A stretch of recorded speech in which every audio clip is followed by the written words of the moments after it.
আজকে আমি পনির কুলচা বানাবো, তাই জন্য সব কিছু রেডি করে নিয়েছি।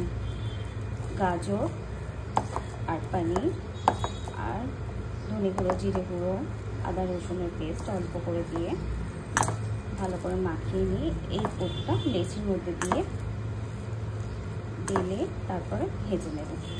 তারপরে কেমন হয়েছে তোমাদের দেখাবো। বাই। প্রথমেই বলেছি পনির কুলচা বানানোর জন্য কি কি উপকরণ নিতে হবে। ভালো করে পনিরটাকে মাখিয়ে নেওয়ার পরে যে পুরটা বানানো হয়েছিল সেটা এখন ময়দার লেচির মধ্যে দিয়ে ভালো করে বেলে নিয়ে তারপরে ভেজে নেব। তোমরা অবশ্যই কিন্তু এইভাবে করবে, তাহলে পনির কুলচা খুব খেতেও ভালো লাগবে, খুব টেস্টিও হবে। এবার দেখো কেমন লাগছে পুরো পনির কুলচাটা, পুরো কি সুন্দর দেখতে হয়েছে না?